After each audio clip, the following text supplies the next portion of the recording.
I have to say that before I start, this kind of throwed me for a loop, getting an invitation to come here. And I haven't done this for a long, long time. I used to be pretty damn good at it, if I say so myself. So I've been losing sleep over it.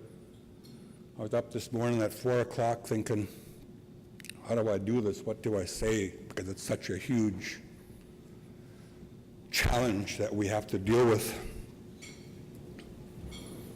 And I realized that you can only go at it from the place that you come from and what you know. And where I come from, as far as this goes,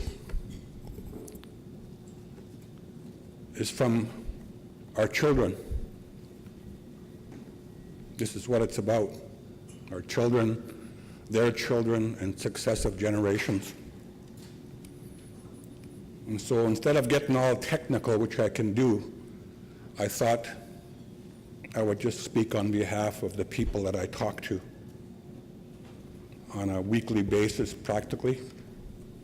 I spend all my time now in and amongst our people in their communities, talking about what we're all gathered here today to talk more about, and to make a plea to all of you on behalf of those young people that they desperately need your help. They don't need you running around to meetings. They don't need you wasting your time getting famous. They need you to help them change the circumstances that they live in, because it's not good. And our people don't deserve that, especially our children. I know it's hard to get started in the morning, so I'll exercise you right off the bat. I want to ask you all to stand up just for a moment.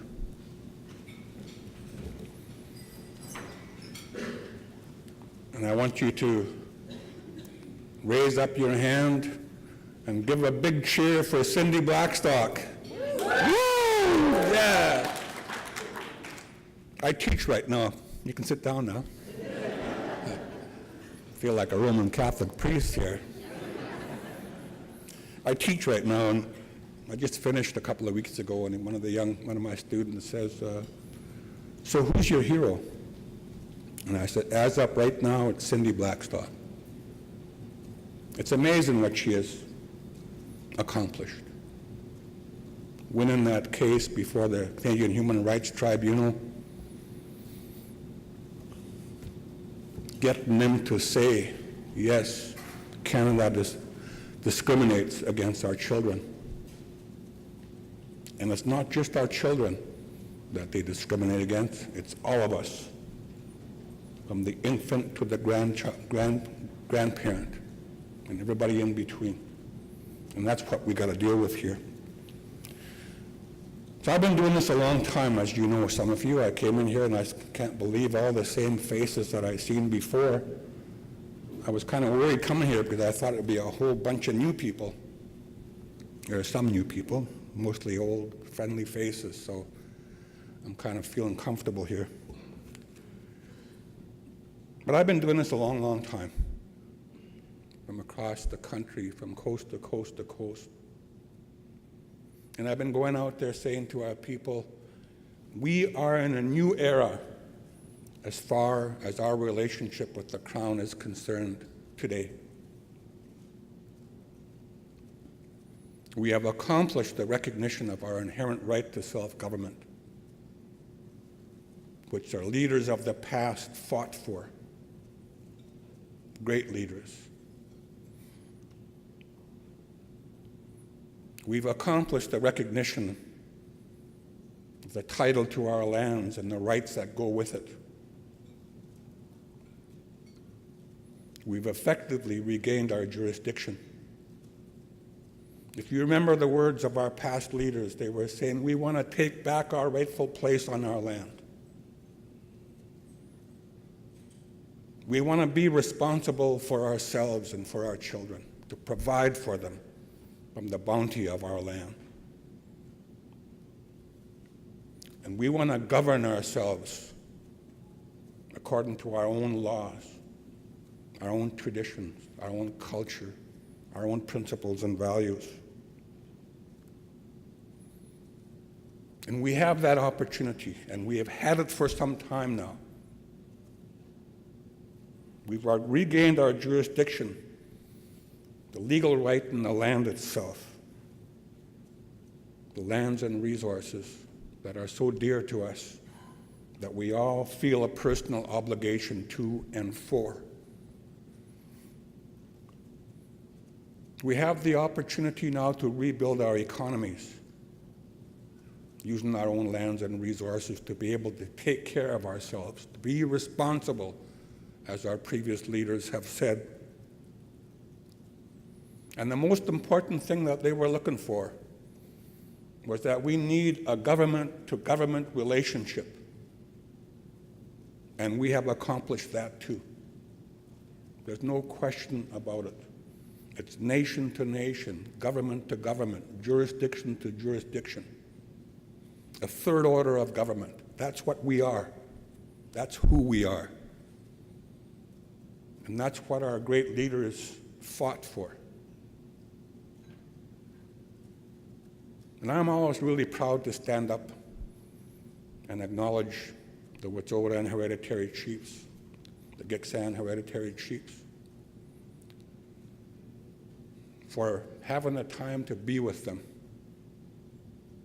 to learn from them, because they represent to me something that we desperately need today, which is that kind of leadership, that special style of leadership that comes from our own history and our own land, and our own language, and our own spirituality.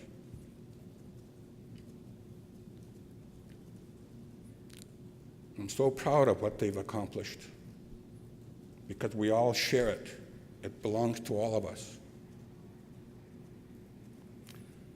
So when I go to communities and I say this, what I'm always shocked by was that no one is jumping up and down in happiness. Holy smokes, we got our land back. Wow, we have the inherent right to self-government.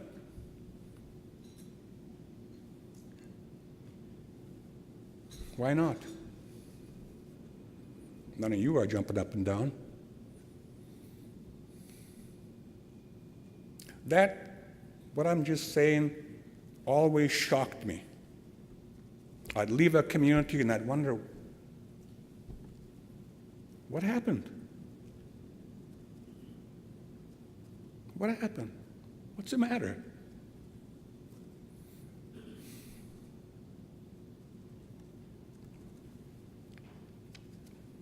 And that's what I want to talk about today, is what I've learned doing this.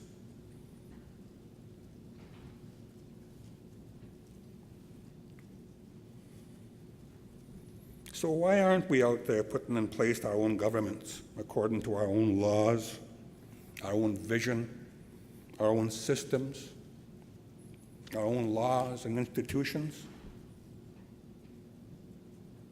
There's a very, very big and important reason for that. And we need to all collectively understand that, and we need to teach our people about what that is. My son works with the Haida elders in Skidegate. They have a Skidegate Haida immersion program that runs every day. And he told me one day that they had 550 words for the supernatural beings. And that's the way I look at the problem that we have. We've got this giant supernatural monster that's still chewing us up and spitting us out and killing us. And we inadvertently protect it. That's the problem. It's a systemic problem. Professor John Burroughs, I think he's taught in practically every law school in North America. But anyway, he wrote a brilliant paper called 7 Teachings, 7 Generations, Getting Out of the Indian Act Using Our Own Law. And as he started to write that paper, he started to think about how long has this Indian Act affected me and my family. And he realized that he was the 6th generation and that his children were the 7th generation under the Indian Act. We're now going on to 8 generations of helplessness, hopelessness, powerlessness. And that's why people aren't jumping up and down when they hear they're free. And that's what we have to deal with. That's the monster we got to slay.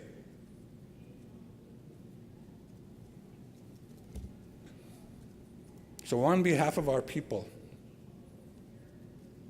the first thing that they say is, how come we didn't know that?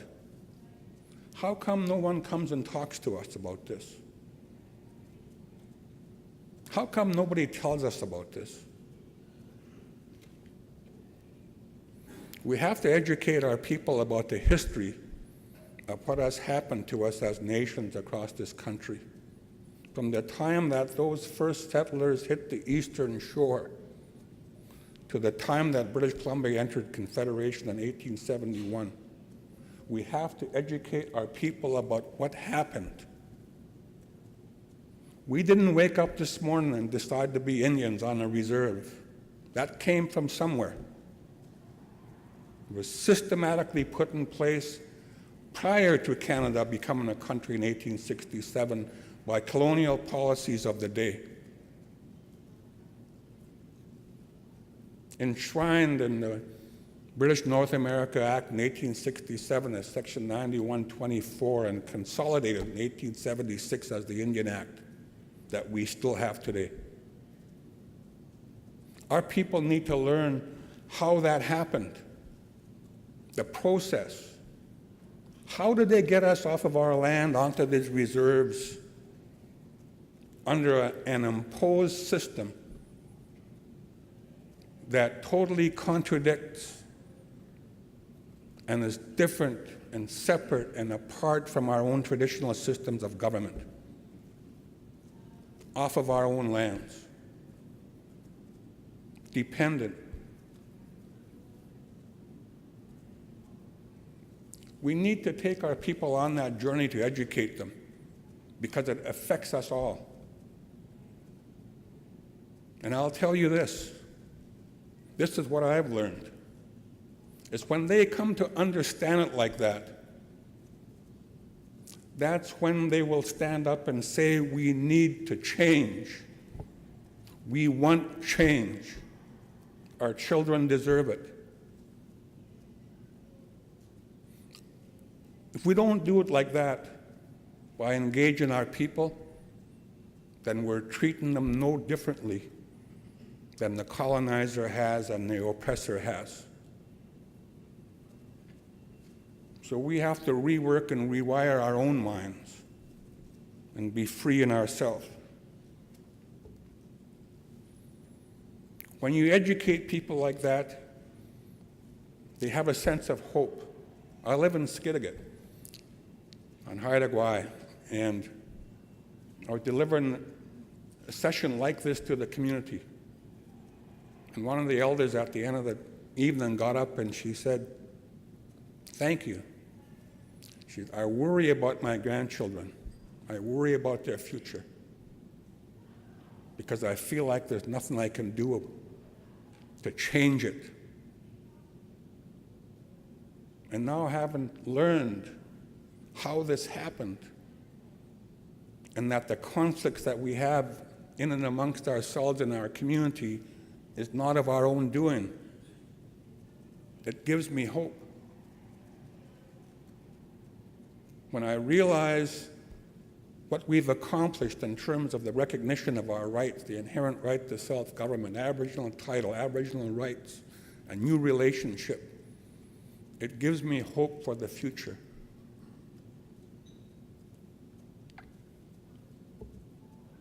Another example, I do work with Kitsillas, and I'm glad to see many of the members here today. And when you talk about governance in terms of the treaty process and constitutions, without dealing with all of this stuff, people, are kind of nervous about that. They don't know if they want to believe you or not. They don't know if they want to go there or not. But in doing a similar thing there, the history of the inherent right to self-government, people get up after it. And they say, I didn't know that. I didn't know that this is what has happened. Now I support this, because now you have a good reason for change. This Indian Act that we're living with and under,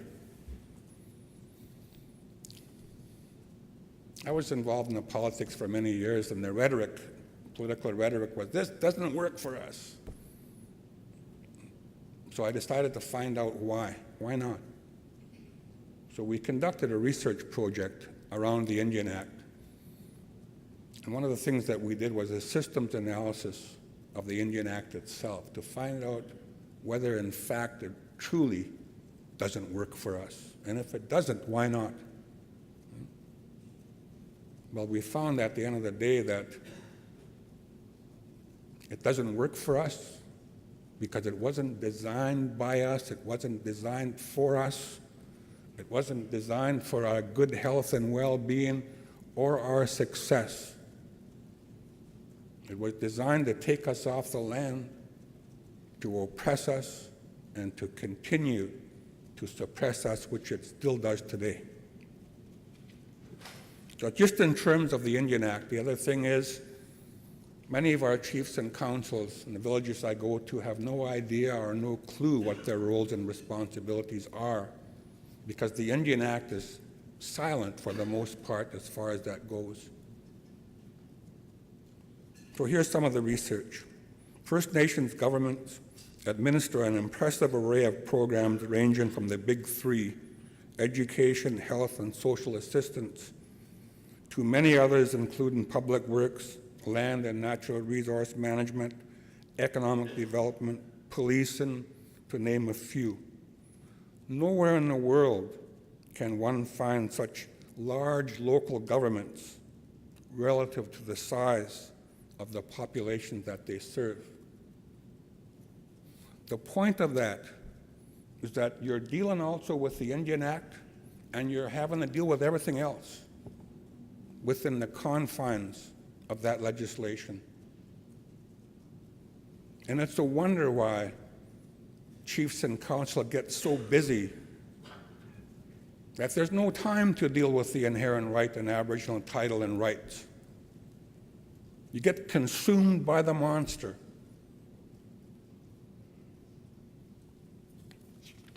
The other thing is,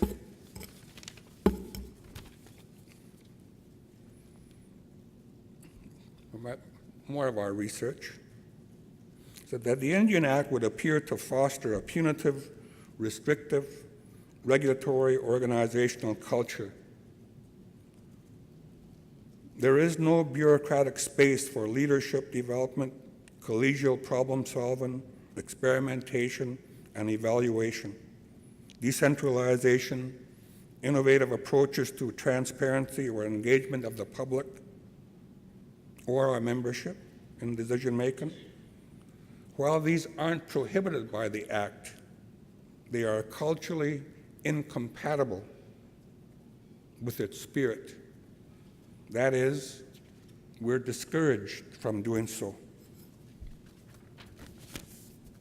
And finally, with respect to the Indian Act, and this is Dr. Frances Abel from Carleton University, doing the systems analysis of the Indian Act. She said, the people who live under the Indian Act in Canada live in unique circumstances.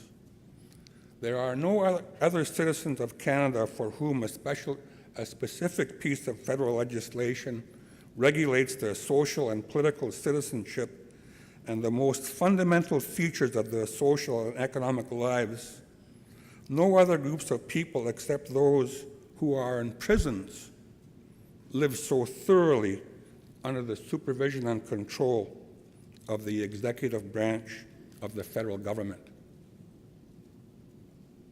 And finally, just this past year, there was a case in the BC Court of Appeal called Louis versus Louis. And the only point I want to make about this case was the council argued that it had a right to make a decision. The Court of Appeal says, okay, well, let's look at the Indian Act. Let's see what authority you have.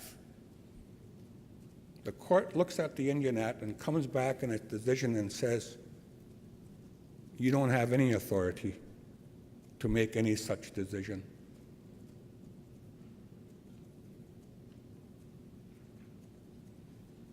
So we really have to question ourselves. What are we doing there? What are we doing here?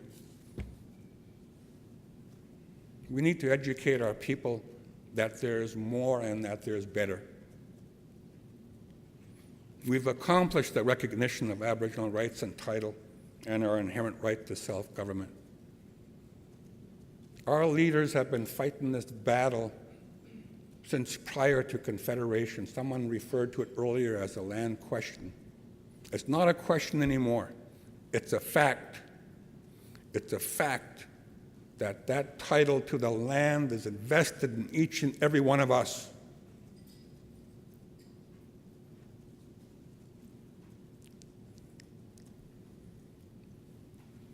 So going back to the Nisga'a in 1973, the Gitxsan and Wet'suwet'en, hereditary chiefs and people with Delgamuukw and Gisteway in 1997 out of the Supreme Court of Canada, to the infamous Campbell decision out of the BC Supreme Court in 2000, Haida out of the Supreme Court of Canada 2004, the Mikisew people of Treaty 8, Northern Alberta, coming out of the Supreme Court of Canada in 2005, and the Chilcotin coming out of the Supreme Court of Canada just this past year, was finally a recognition of Aboriginal title and rights on the ground. Together, all these people combined, a collective effort, have served to create this new era, a new government-to-government relationship.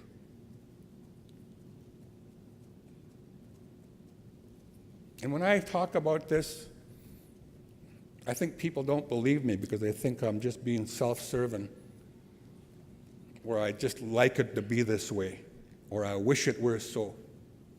So I noticed that Justice Binney is on your agenda, former Justice Binney of the Supreme Court of Canada.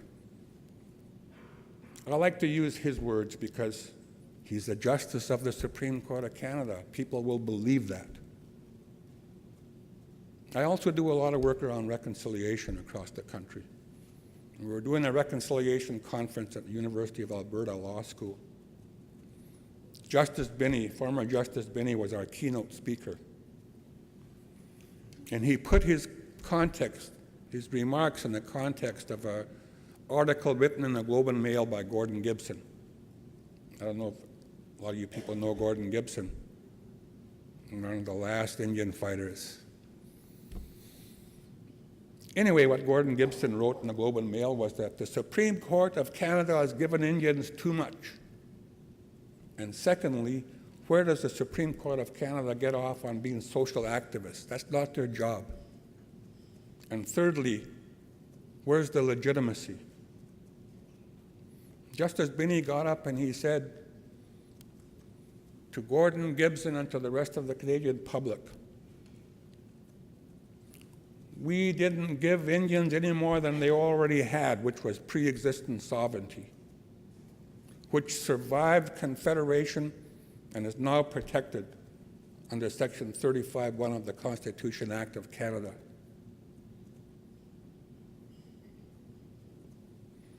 We aren't social activists. They came into our court because we denied them at every turn. And get used to it, Gordon Gibson. They came into our court, in effect a foreign court, and beat us at our own game.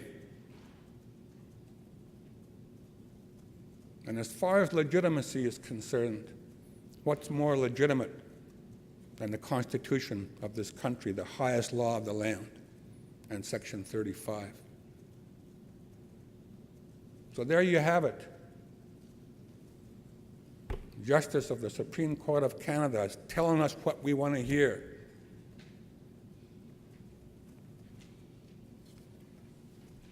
So, what are we waiting for? He also said the Supreme Court can only do so much. They can make a decision and they can give guidance. They can create the opportunity, but they can't do it for us. We need to educate our people about these different cases, what they mean in practice on the ground.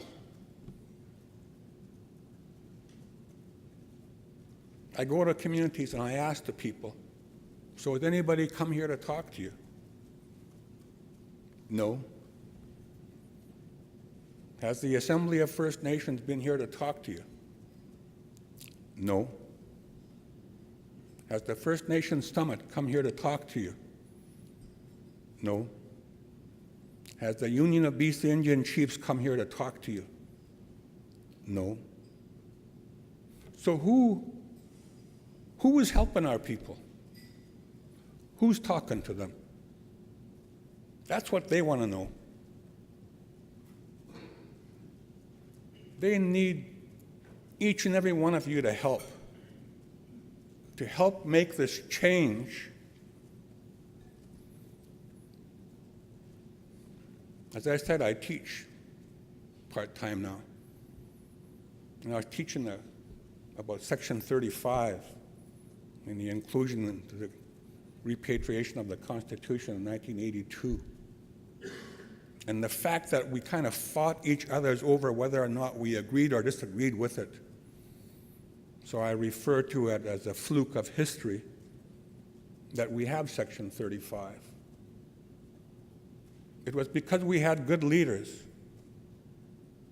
And there's a National Film Board film called Dancing Around the Table. Once the Constitution was repatriated in 1982, there was a promise for constitutional conferences to try to come up with some definition of what this means. And many of our leaders were also trying to get the inherent right to self-government included. And through a series of constitutional conferences post-1982, they weren't successful. Not because they didn't try hard, but because Canada said no. Prime Minister Pierre Elliott Trudeau at the time said to us to stop talking about title. That's never going to happen. Be real. Former Premier of our own province here, and the Attorney General, when they're here and we're talking about jurisdiction, sneer in their faces and saying, come on, be real. Former Premier is saying to us, that's not on the table. Come on, Satsan, be real. That's not going to happen. But in that film, the camera pans on Chief Joe Mathias. And he's sitting there while they're reporting back on their failure to deal with the inherent right to self-government under Section 35. And there are tears rolling down his cheeks.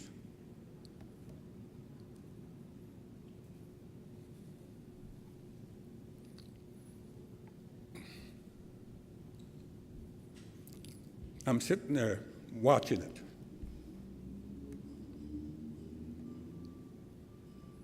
And I got very, very emotional. Because you know why? I stood up and said, "You didn't fail. You didn't fail. Ultimately, we won.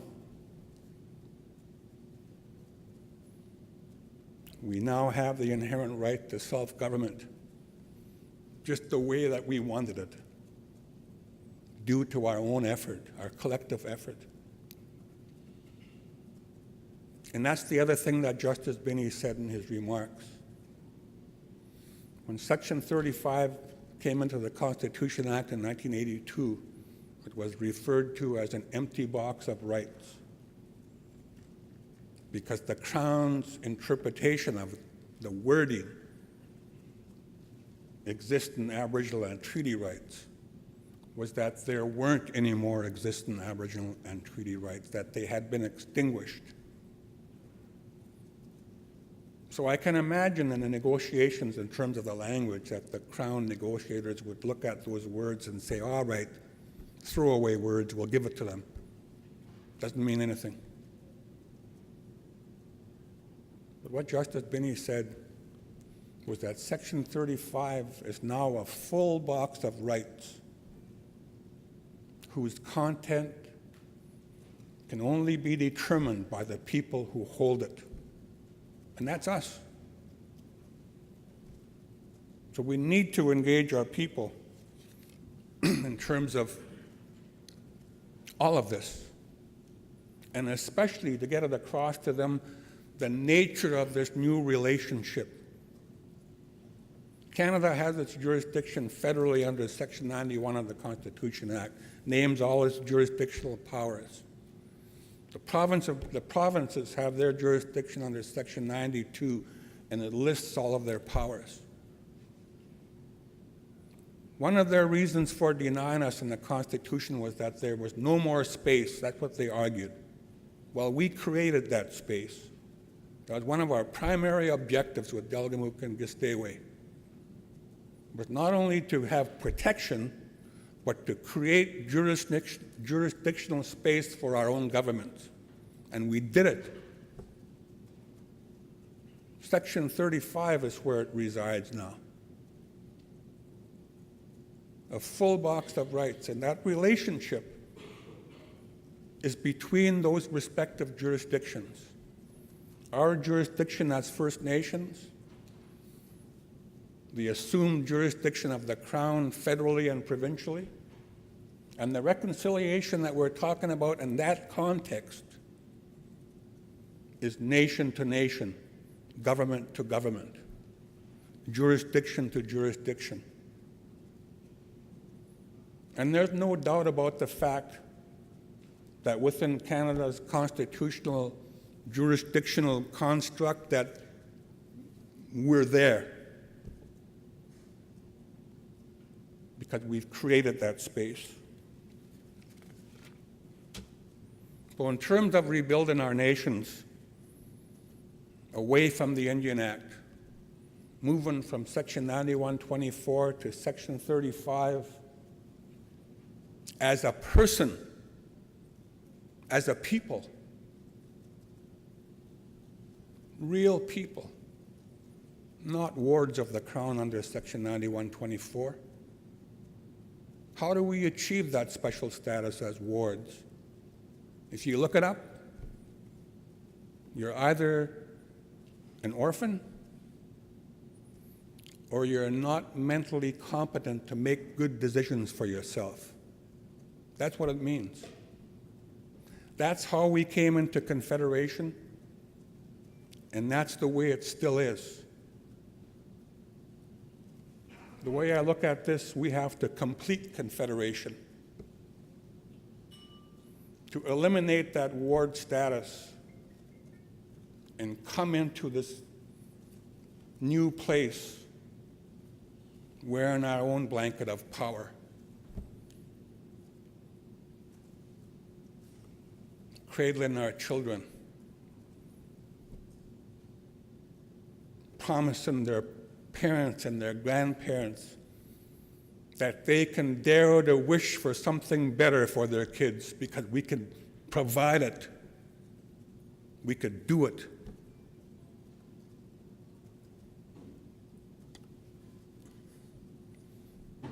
Finally, just in closing, when we talk about reconciliation, the first stage, I believe, in terms of reconciliation is amongst ourselves.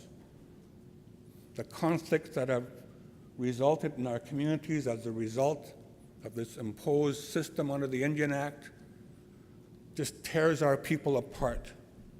It rips our community apart. As the elder said this morning, it just smashes our nationhood. And we have to bring our people back together to begin to have a new dialogue about the future health and well-being of our people. The one thing that I've also learned going across the country to many reserves is that the churches have all but abandoned our communities. Their churches are there occupying a height of land in almost all of our communities, and those buggers aren't there anymore.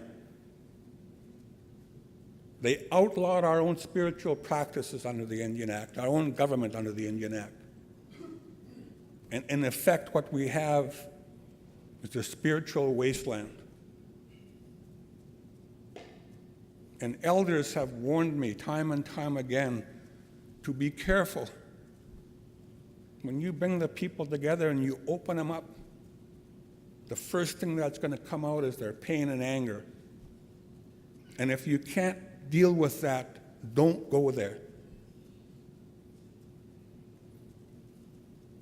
So how do we deal with that? We can't be afraid of our people anymore. They're the embodiment of the right that we talk about. They own that right. They are the rights holders. And we shouldn't be doing anything with it unless and until we talk to them. We need to create a new national vision as far as our nationhood is concerned. And that vision necessarily has to come from the rights and title holders who are our people. And we need to build upon that vision to determine the jurisdiction that we need to govern our lands and the jurisdiction we need to govern our people and to provide essential services. We got to stop giving our resources away by taking the easy way out. These impact benefit agreements drive me crazy considering what we've accomplished here. When you hop and skip over your constitutional and legal right to meaningful and proper consultation and accommodation over here to impact benefit agreements, you're effectively giving it up.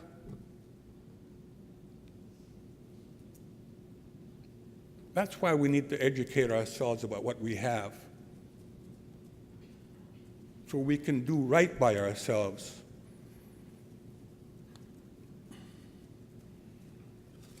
And finally,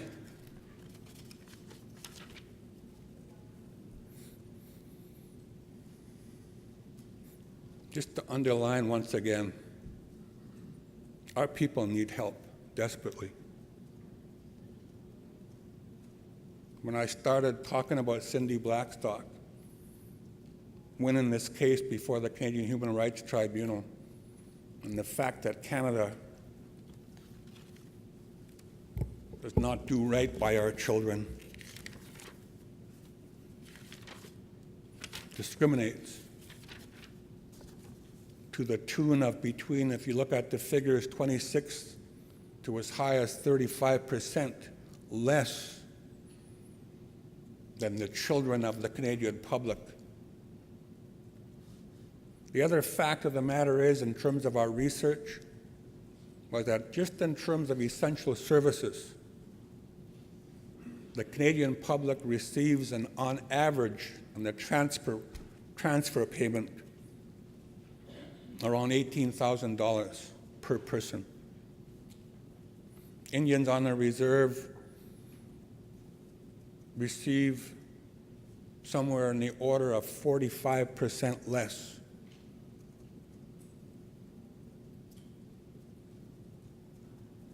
I think that in terms of our political organizations, that's something that they should be dealing with.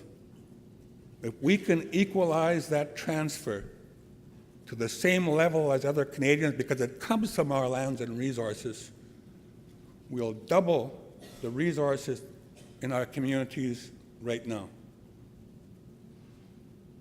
That's the political work that needs to be done.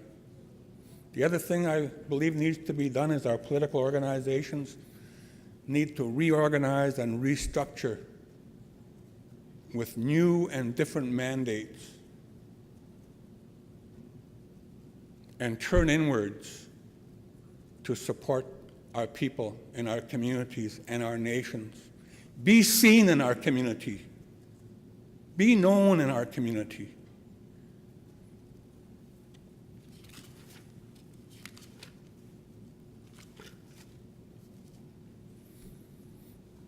All along in this battle for this, we've said at every step of the way that this is about justice. This is about equality. This is about equity. And that's still the case. So I urge you, when you go home with all that you're going to learn here, that you not forget to talk to your people. Because if you don't, then what you've learned here doesn't amount to anything. And I'll say it again, our people deserve better, and so do our children. So work hard.